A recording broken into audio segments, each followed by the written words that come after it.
जय श्री कृष्णा मित्रों, आप सुन रहे हैं डॉक्टर शैलजा श्रीवास्तव की कहानी साथिया। तो मित्रों, चैनल को लाइक कीजिए और सब्सक्राइब भी। अब आगे नई दिल्ली नेशनल यूनिवर्सिटी काल्पनिक नाम। ये यूनिवर्सिटी दिल्ली की पहचान है, जहां अलग अलग विषय के साथ स्टूडेंट्स आते हैं और अपने सपनों को पंख देते हैं। Medical engineering, law, MBA, computer, सभी विषय के यहाँ अलग अलग डिपार्टमेंट है और अलग अलग स्टूडेंट्स। इस यूनिवर्सिटी का खुद का एक गर्ल्स और बॉयज हॉस्टल भी है, जहाँ बाहर से आए स्टूडेंट्स रहते हैं।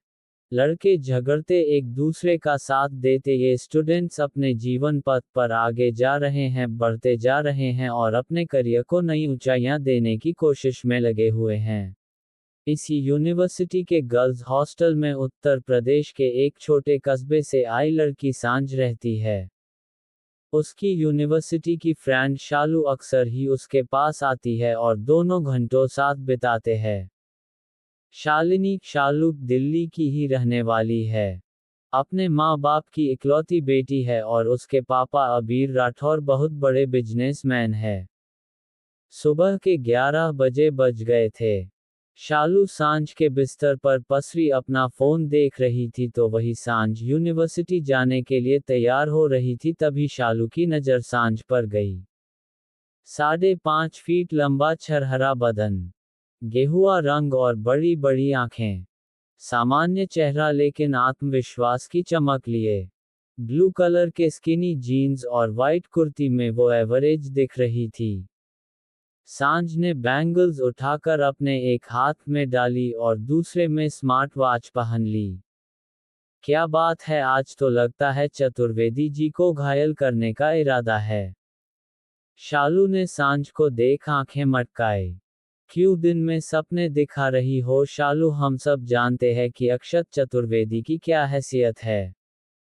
उनके जैसा आकर्षक और कॉलेज में पॉपुलर लड़का मुझ जैसी एवरेज लड़की को क्यों देखेगा, और उनकी कितनी हॉट गर्लफ्रेंड है।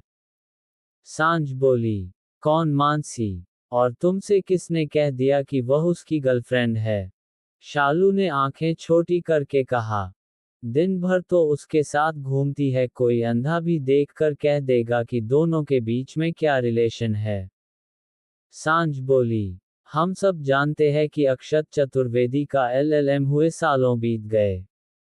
वो वकालत की प्रैक्टिस के साथ ही मजिस्ट्रेट की तैयारी कर रहा है। अब फिर भी रोज यूनिवर्सिटी आता है, क्यों? कभी सोचा है? शालू बोली, अपनी गर्लफ्रेंड के लिए। सांझ बोली तो शालू ने सिर पीट लिया।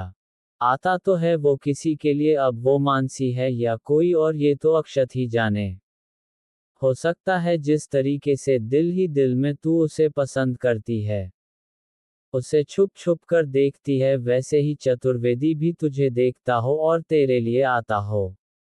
शालू बोली, जबरदस्त है तेरी इमेजिनेशन। सांझ मुस्कुराई, और जरूरी नहीं है कि जो उसके साथ घूमती हो उसकी गर्लफ्रेंड ही हो, इसलिए अपने दिमाग से ये बातें निकाल दे। शालू बोली, मान लिया मानसी उसकी गर्लफ्रेंड नहीं है, फिर वही बात है कि वह भला मुझे क्यों देखने लगे। उनके आगे ना मेरी कोई हैसियत है, ना कोई पहचान और ना कोई वैल्यू। मैं एक सामान्य सी अनाथ लड़की जो यहाँ से नर्सिंग का कोर्स कर रही है ताकि आगे जाकर अपने पैरों पर खड़ा हो सकूं और अपना खर्चा उठा सकूं, और अपने चाचा चाची का एहसान उतार सकूं और उन पर बोझ ना बनूं, तो वह दिल्ली के जाने माने बिजनेसमैन अरविंद चतुर्वेदी के बेटे।